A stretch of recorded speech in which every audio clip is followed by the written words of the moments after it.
welcome back to another video. If you're new here, my name is Renisha. I make videos about like working mom content, interior design, entrepreneurship, that kind of stuff.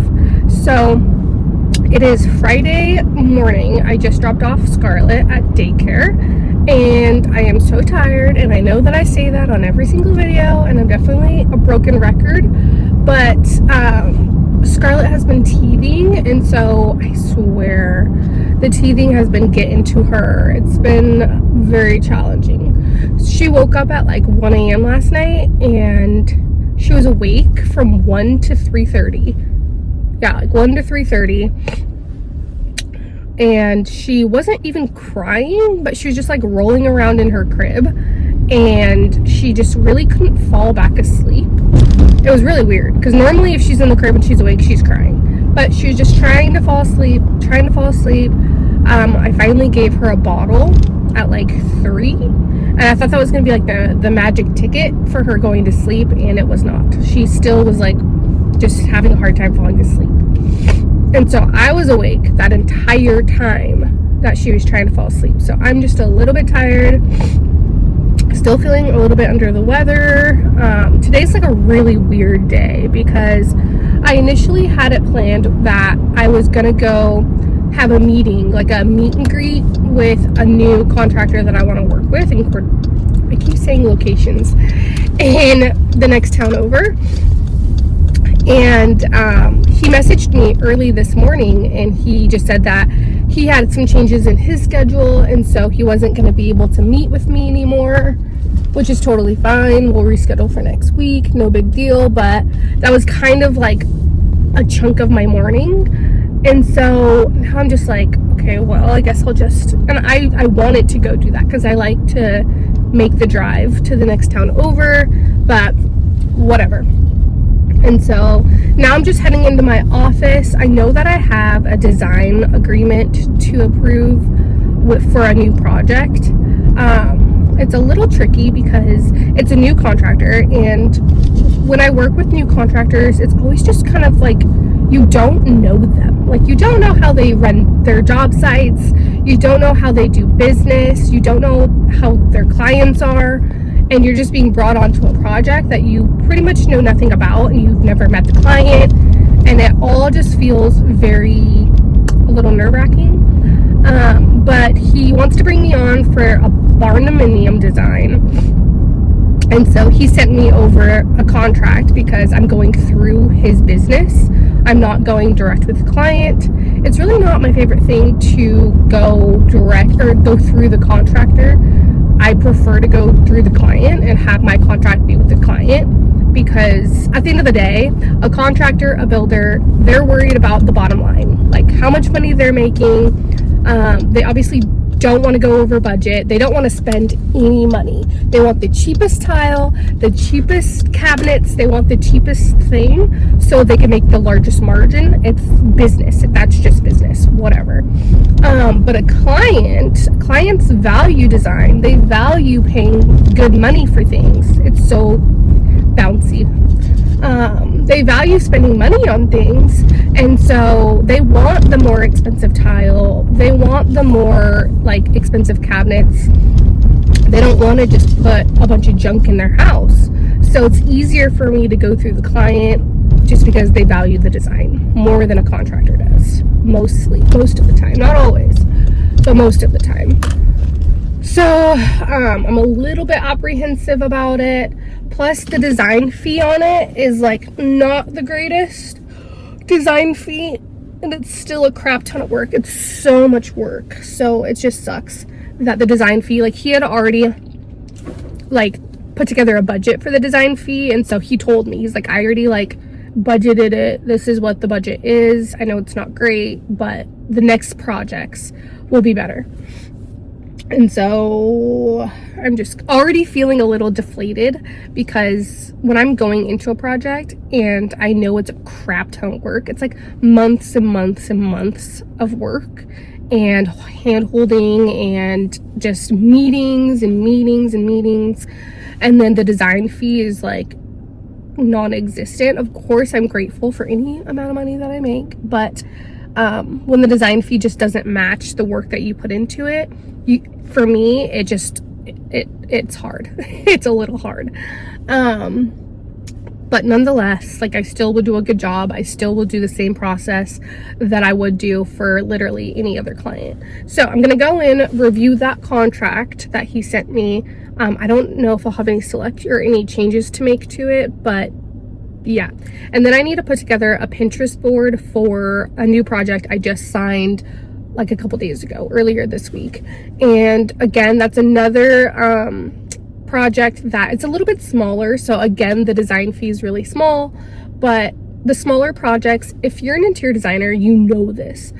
The smaller projects take just as much time, just as much effort, just as much meetings, just as much drawings, just as much everything as the new build 5,000 square foot house. Like, it takes just as much effort.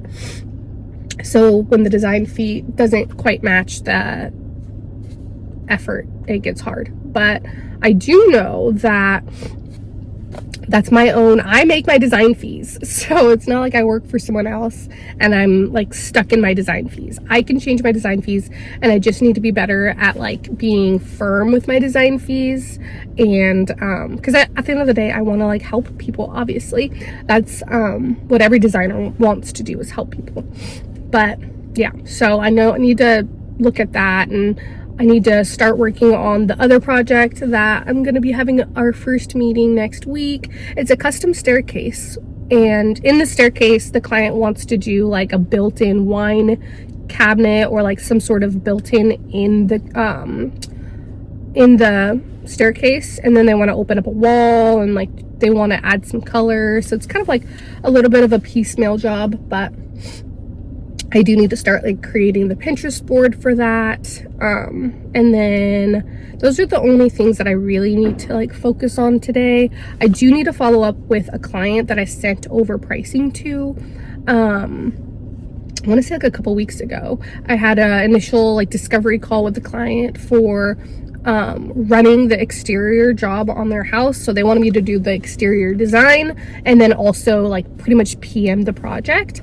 And I sent over pricing and didn't hear back. And then I sent over a follow-up email, didn't hear back. So I'm gonna like pick up the phone and call them and see what is going on, because sometimes people are not like really big on emails. I have had clients just either not get my email, or just like they don't check their email very often. I check my email every 5 seconds, but I'm a business owner, so I live and breathe by my email. So hopefully I can call them, see what's going on. Hopefully it's just like something that can be mitigated. A lot of the times people want to make a change to the scope, or they want to make a change to the price, and they just like get nervous and like just don't respond. I'm like, oh no, you can like talk to me about it. Doesn't mean I'm going to change the price, but you can definitely just talk to me about it. So I'm going to call that client back and see why they ghosted me. And then at some point today, I'm going to, there's like a consignment for a bunch of like baby stuff locally. And it's like a big warehouse that has like a bunch of baby clothes and things. And there's some things that Scarlett needs. She really needs a bigger coat. She needs the next size up in shoes. So I want to go to this consignment thing and try to find her some of the things that she needs. But I probably won't do that till the end of my work day. So I'm just going to do my eyebrows and get my work day started. So I'll take you guys along. Okay, so I'm at my office and I reviewed the design agreement that the contractor sent me. And again, normally I'm the one sending the design agreement to the client or to whoever, but I'm working as basically a subcontractor under his business. So there's a sub for plumbing, there's a sub for electrician, there's a sub for everything. I'm just acting as a sub basically. But this design agreement is like a little, it's a little crazy. It's a little interesting too. He said that he used to like work with a designer before, and she like left design to be a mom, to do the family thing. Makes perfect sense. But this design agreement makes no sense to me at all. And honestly, if this just doesn't excite you, then you can just skip over this, and I'll try to like put a timestamp. But I really just have to talk about it because it's a part of my design business. And I think that a lot of people come here to talk, to listen to the design portion. Any design videos that I post, I feel like they get more views than my other videos about whatever else. And so it might interest you, it might not. I know there's a couple designers that follow me. So, but I think like people think that hiring an interior designer means that I'm going to provide architectural services. I do not know why. Actually, I do know why, but I have never like reported that I am an architect. I actually quite literally report the opposite. I am not an architect, and I don't want to be an architect. I'm an interior designer, and it kind of goes without saying, interior designer. So inside. I don't make the outside. I can design the outside, but it's just crazy. And this contractor is really nice, and I've never worked with him before, but he seems really nice and wants to work with me. So he asked me to send him a scope of work. And so I sent him just like a typical scope of work for like a new build, any new type of structure that has like a kitchen and bedrooms and that kind of stuff. And so I pick out the interior. Like I can design all the cabinets, I could design the lighting, electrical, I can design all of it and then pick out all the finishes and all that kind of stuff. And that's what I do on projects. But he sent me over like a scope of work for services. And it just has a bunch of stuff that I don't do. Like, I'm just like, I'm not creating a site plan. I know how to vaguely create a site plan because I had to create a site plan for my own shop house build. I'm not doing that. That's literally what an architect will do. An architect will survey your land, like survey the land, create a site plan. They'll plan where your septic's gonna go. They'll plan where all of your stuff's gonna go. And they do like the plumbing, like plan where the plumbing's gonna go. Did I do a framing plan? He has like a framing plan in here, a foundation plan. I explicitly told him that I don't do those things. So I just don't know if he's not reading my emails or if he just, I don't know, but he has like a foundation plan in here. Just like a bunch of stuff like that I just don't do. Structural detailing, I don't do. He wants a permit ready set. I don't do permit ready sets. I can do permit ready sets for remodels, but I cannot do permit ready sets for new builds. It's just too much. I would have to like have gone to architecture school. I'd have to go to plumbing school. I'd have to, it's like to be code compliant with all those different trades. I can, get down and I can understand the jargon, but I'm not doing all that. And then like energy efficiency, he put stuff about energy efficiency and U factors and all this stuff. And the deliverables, like a PDF final drawing set, which is normal. And then he wants my actual CAD files, which I do not like to do, because if I give a client or a contractor my original CAD file, they could go in and like literally do anything and then print it out and it looks like it came from my firm. So they could go in and make bad changes and be like, oh, the designer, this is her drawing set, because they have the original file. I do share files with architects. We usually share files back and forth, but I don't ever give them to like the client or anything, or really the contractor. So that's also not going to work for me. And then the design fee on it, I'll just be open about it because whatever, but the design fee on it is $1,200, which for all this stuff, like he wants 3D modeling, like all of the site work, all of the furniture layouts, finishes, decor selections, all this stuff for $1,200, which actually is not even what he told me that it would be. Well, I guess that doesn't really. He said that for 2 projects, he had budgeted the $2,800, which is just not sufficient. And I told him that it was fine because it's like our first project together, and he had already set the budgets without really talking to a designer. So he kind of like pigeonholed himself, whatever. So the design fee, all of that work for $1,200. And the timeline is April 4th to May 4th. So literally a month. That is a very quick turnaround for designing an entire structure inside and out, and doing all the elevations, and doing all the floor plans, and doing all of the specifications, and doing all the like meeting with the client. Like, it's just, that makes no sense. And then for the $1,200 for the design fee, he has it broken down to like an initial deposit of 10%, a progress payment of 20%, a progress payment of 30%, a final payment of 40%. And I'm like, no, I'm not doing that. I either do my design fee in full. So if this design fee is like $1,000, something very low, I'm not doing installments. You're going to pay me $1,000 full. Okay?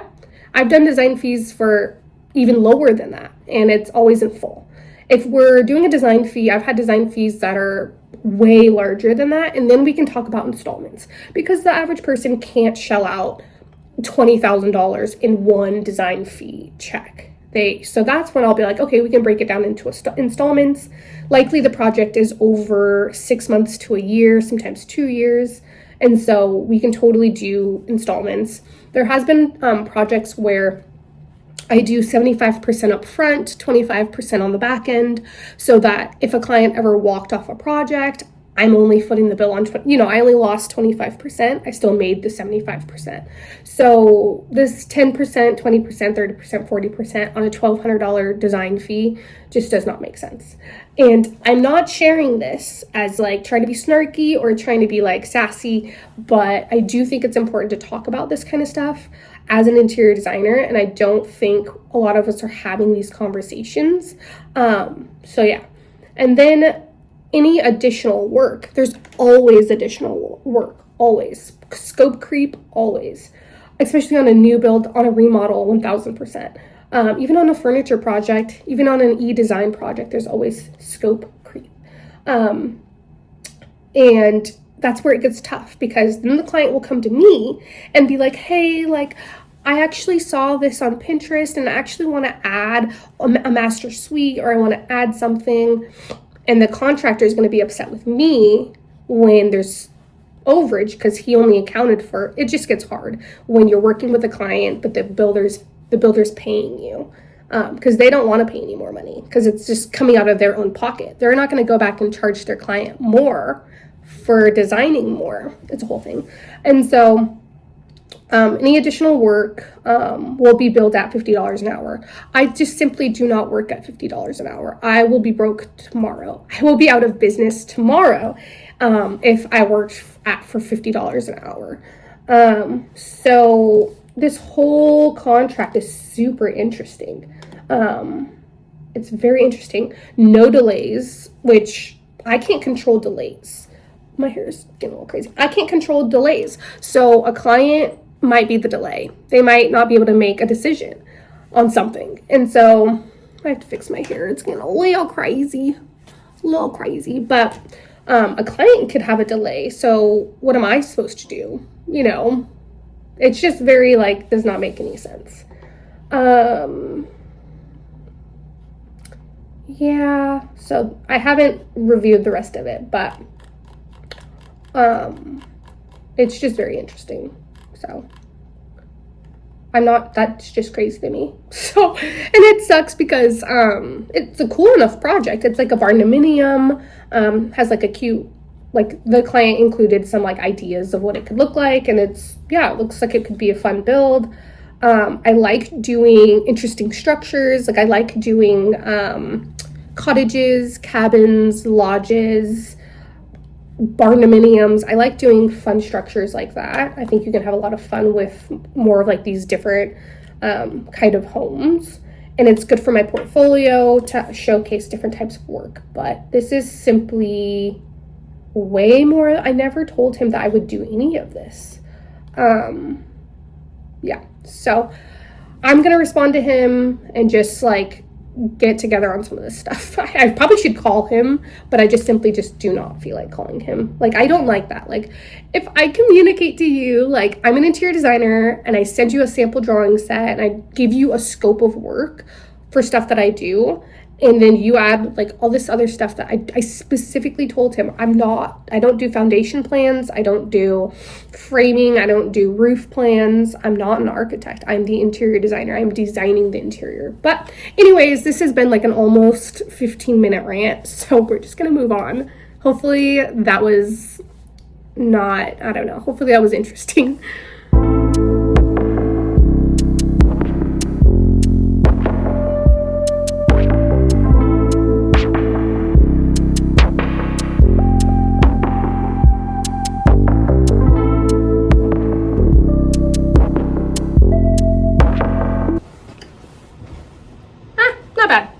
Not great, but not bad.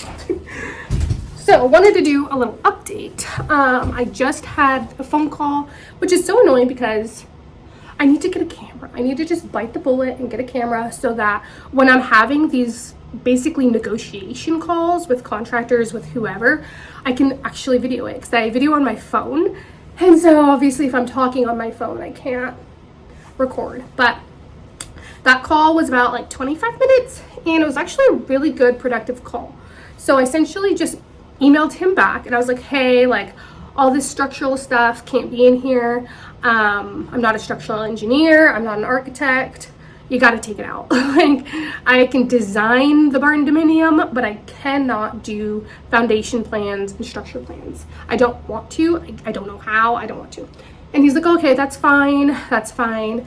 And then he like originally had it so like I wasn't going to be meeting with the clients, and I told him like, if you want me to hit a fast turnaround, I need to have access to the clients. Nothing is more annoying than presenting to the contractor and the contractor presents to the client and the client, and then yeah, it just makes no sense. And so I was like, if you want a quick turnaround, I just need access to the decision maker, and the client is always the decision maker. So he's like, that's totally fine. And then we just kind of went back and forth and negotiated a bunch of terms to the design agreement that he sent me. We still are breaking down the design fee. I don't want to, because in my mind, the more installments of a design fee, the more I have to chase a paycheck. So if you just pay me everything up front, we never have to revisit a design fee again, unless there's like a change to the scope of work. But if there's like 4 installments, that's 4 times I have to chase you down to get my money, and I don't like that. I think it's just not good business. But he didn't want to do just 2 installments, because I've had clients want to do like 75%, 25%, and he didn't want to do that. He's like, let's do 50, what did he say, like 50, 25, 25. So 50% at the conceptual phase, 25% at the design development, and then 25% at the construction drawing phase. So I was like, that's totally fine, whatever. I know it's just not a great idea, but he's coming, you know, there's a push and pull, ebb and flow to these kinds of things. The design fee is still the same. So I think that was pretty much all the negotiation that we did. I really wish I could have caught it on camera, because it was really good. It was really good. It was productive. It was just casual. Like, he wasn't offended by some of the like stipulations that I had. I wasn't offended by some of the stipulations that he had. He's like, this is the first time we're like working together. I don't exactly want to pay you 100% up front. I don't know you. I haven't worked with you. Your work is beautiful, but you could run with the money. I was like, fair enough, fair enough. He originally had a timeline of a month, and I told him there's just no way that I can do a month. Like, it takes a client a week to even make one decision on one thing. So that was just not going to work. So we got it to 2 months for the design process, which is like not enough time, but I'll just have less meetings with the client, and we'll just cover a lot more. So normally I have like about 5 to 6 meetings with the client. And this one we'll probably just do like 1 or 2 meetings, maybe 3, and then have them be like 3-hour meetings where we cover a ton of different things. We talked about how we're going to have the start date be April 4th, and 2 weeks for conceptual, so I'll have to design basically the floor plan. I want to do exterior section or exterior elevations. I won't do material callouts just yet. We talked about materials, and we're just keeping the material selections like very vague. So do they want stained cabinets? Do they want what kind of material for the countertop? But we're not going into like the specifics of like, oh, quartz, Cambria, blah, blah, Cambria, Cambridge, or whatever. We're not doing all that. We're just keeping it very surface level for the materials. And then once he sells the job, that's when you get kind of more into the materials. And then we also talked about getting me on a second job, and if I have the like capacity to get on a second job. And I said, yeah, that's totally fine. I also explained to him that the design fees, while this is like our first couple of projects, design fees we cannot do this, because working for little, it's so much work. I already went on and on about it. And he said that he totally understands the next projects, the design fees will be different. He'll check with me before he sells any ideas on design fees to the client. So yeah, it's just so hard. When you work with a new contractor, you just have no clue what their style is, how they speak to their clients. You have no idea how they like run their finances. You have no idea the integrity of their business and the integrity of their craftsmanship. You have no idea. And when you're working in the design and build industry, it's like the safety and well-being of the client is obviously on the line. So if you work with a contractor who's not licensed, or maybe they're licensed but they don't know what they're doing, and then you're the one who created the plans, there's like a lot of liability there. So I get very weary and nervous about working with new contractors. He is licensed, bonded, insured, and as a designer, when you're working with like contractors, you can look that information up. Look up their licensing, look at and see if there's any liens on their account, look and see if they're being sued by anybody. Look that stuff up. Check the Better Business Bureau, like check their reviews, check everything, because everything's on the internet these days. And so I'm just super duper nervous. But the fact that he sent me a design agreement and like it had a lot of good stuff in there, it was very organized.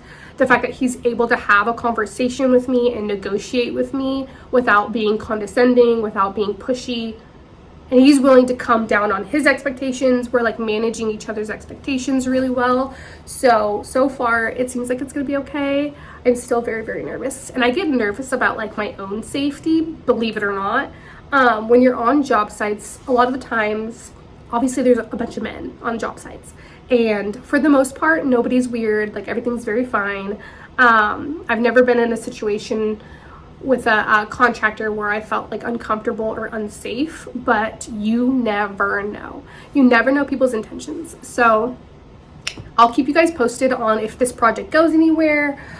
He still hasn't sold the construction package, so it might just be a design and that's it. It might not even go to construction, so we'll see. But yeah, that was a pretty productive call, and I do really like the negotiation aspect of owning a business. I really love like just the push and pull, the ebb and flow, the like, well, if we do this, then can we do that? I'm like, no, we can do this, but we can't do that. It's just very collaborative. I love the collaboration of the design business.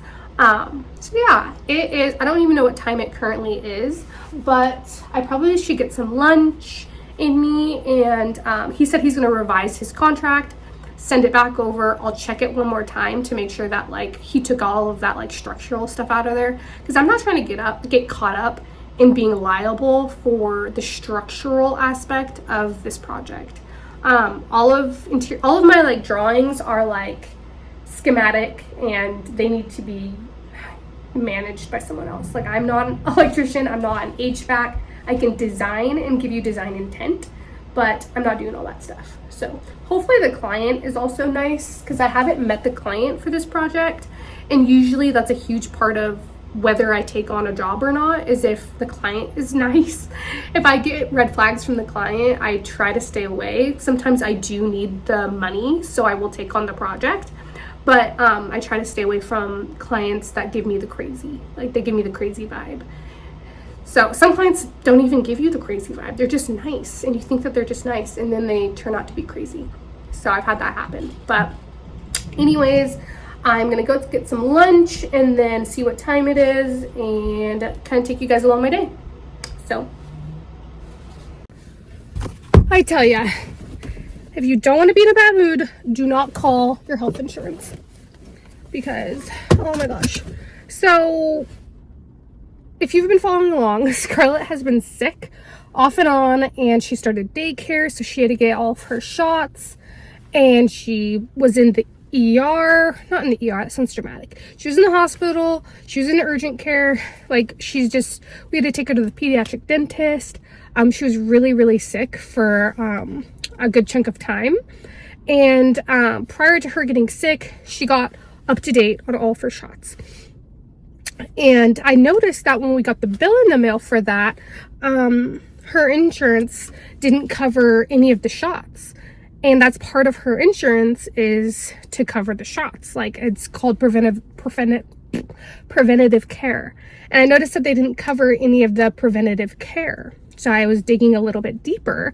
And apparently from the end of December to the end of January 2025, she didn't have health insurance, which is just shocking to me, because her health insurance was ending, so I renewed it, but just under a different plan.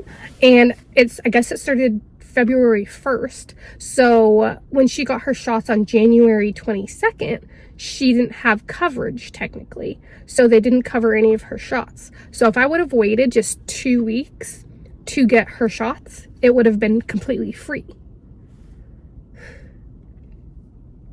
And so that's great. Love that. And then, but none of that was like obvious to me. Like, I just renewed her coverage, like I didn't even look at the dates or anything like that.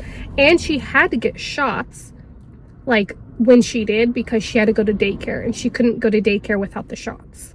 So it's just giving stress. It's just giving, why have insurance if it never works out? They don't cover barely anything. We pay hundreds of dollars for her health insurance, and then we still pay a bunch of hundreds of dollars for her health insurance. So like I said, if you're having a good day, don't call the health insurance people, because they'll just ruin your day, and they'll just suck all the life out of you. But that's what I did for the last really hour, is just called the health insurance company and called the marketplace and called them and that, and it sat on hold for hours. I don't know. Now I'm in a bad mood. And I didn't even get any client client work or paid work done today. If you're an interior designer, or you're really just self-employed, you know that there's billable hours and then non-billable hours, and I just worked on stuff that was non-billable. So which is exactly what I did yesterday, is worked on non-billable hours stuff. And then obviously I'm starting up Vetted by Design, and I don't get paid for that. So anything that I do for that company is just sweat equity. So there's nothing coming from that. So I do get stressed out as an entrepreneur when I have multiple days that are non-billable hours. Not my favorite. But we are signing on 2 jobs. I signed on a job earlier this week. So I just try to focus on being grateful for the fact that I am still getting work. We're still signing things on. So yeah, I'm starving, so I'm gonna get some food from somewhere. I might go home and have lunch, because I'm feeling like a broke bitch. So I might go home, might go to Taco Bell, because I'm feeling annoyed and in a bad mood. And when I'm in a bad mood and annoyed, I want junk food. But I don't know how much more I'm going to film. It's currently 1 o'clock. And like I said, I didn't have a very productive day. So we shall see. So I am back at home, and I just had some lunch, and I got a email back. So the contractor was going to like review or to make changes to the design agreement and then send it over to me, and then we're going to kind of go from there. He sends over a new revised design agreement, and he's like, oh, I totally forgot that these like clients don't actually need any like selections for materials. So they basically just need the shell, and they're going to do the interiors by themselves. I'm like, whatever. Like, if they're going to do the interior themselves, why would you contact an interior designer? Whatever. And so he's like, since they don't really need any selections for the interior, then I'm just gonna, I took off $200 from the design fee. So the design fee went from $1,200 down to $1,000. And I'm like, sir, when it was at $1,200, it was quite crazy. Like, that's crazy for the amount of work that goes into it. That's like crazy. I'm like, $1,200 is like, I wouldn't charge that for any project, really. I'm trying to get away from like those low design fees. And then now it's down to $1,000. And at the end of the day, I still have to make a full drawing set. Like, I still have to create a full drawing set. I still have to have client meetings where I travel. Like, it's not super far away, but I have to travel like 45 minutes, and all the email correspondence, 3D modeling, because he wants a 3D model. And then after that, he wants like the Revit file too. So I'm like, you want all of these crazy, they're not crazy, but like, you want all of these things, and in return, $1,000. And after taxes and my overhead, that equates to like $200. So I've never done a video about my overhead for my business, for my interior design business, but monthly my overhead sits around $715, $730. And so it really doesn't even cover my overhead. Obviously, not one project needs to cover my entire overhead of my business. I have multiple projects running at a time that help cover my overhead. But I'm just like, that's crazy. And I don't know how to like combat this, because I seem to attract these like smaller projects. And my website does not read small project. My website's very beautiful. I'm obsessed with my website. My website has examples of large projects on it. So I don't know how I'm still attracting small projects. I do not know how. And it's just because I keep saying yes, I guess. So, but the fact that the design fee was like already really low for how much work I have to do, and then he comes back and takes off $200, I just don't think that I don't know. I don't know. It's a slow season because it's winter, so of course I like want the work. But when I think about just how much work goes into creating a full drawing set, I don't know, it's like, maybe I'll just create a full drawing set, but there's still like exterior design that needs to happen. So there's still like creativity that needs to happen, because I was thinking maybe I could just charge for drafting services. Like, I'll just draft the barnuminium. I won't meet with the client. I won't meet with him. I'll just literally do the design, and he could take it and he could literally do it what he will. I don't know what he'll do from there. I'm not giving him my Revit file. So I don't know. I'm feeling very deflated I was feeling like very inspired by the negotiation that was happening, and then once we knocked down an already really, really low design fee, that's when I'm like, okay, this is no longer worth my time. Like, this is just not, I'm biting myself in the ass. Like, it's just not good. So I don't even know what I'm gonna say back to him. Like, I think I'm just gonna be like, if we're doing this for $1,000, like, we're not having client meetings. I'm not even gonna meet with him. I'm just gonna draft it in Revit. And then he'll just get, he can get section cuts, exterior elevations, floor plans, interior elevations if he wants them. And that's it. I'm not, that's cut and dry, you know. I'm not gonna like, it's just a whole thing. And it's just a whole thing. And I don't know if there's any other designers who watch this video, but I'm sure that at some point, every interior designer has like been in this stage of their career where like, I'm not a new interior designer and my business is not new, so my design fees are not new, but I'm still kind of attracting smaller projects, which take a ton of work, but you get next to no pay for them. I don't know. I am just rambling at this point, and I have to go to the bank, and. I'm pretty sure that I'm just going to leave this video here. I'm clearly not in a great mood after all of this negotiation, and then after talking with my daughter's insurance company. I'm just like not in the greatest mood. So I'm gonna go to the bank, and then I pick up my daughter, and then I'm pretty much done with my work day. I probably will respond to him today, but I can't. Like, I already signed a small project with a small design fee earlier this week that I didn't feel good about. And then this one is a large project because it's a barndominium. So there's like 2 bedrooms, 1 kitchen, 1 bath, and then the barn portion and all of the specs for the exterior. So I have to like actually call out the specs for the exterior materials. So that's research I have to do.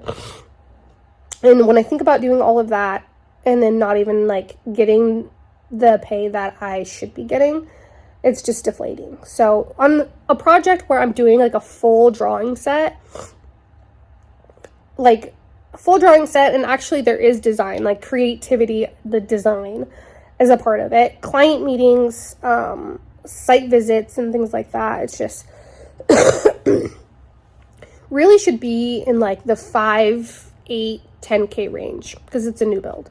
So I just gotta be honest with him and tell him that, like, for what I do, for the experience that I have, I just can't do this. And I thought I could. Like, I told him that, you know, for the first couple of projects, let's do it. That's fine, whatever. And he wants like a really tight turnaround. So I'm gonna have to like push back all of my other commitments with other clients, and just with other people and with my life and things like that. So I think that, I don't know. I am rambling. So I think I'm going to end the video here, but if not, you'll see me in another clip.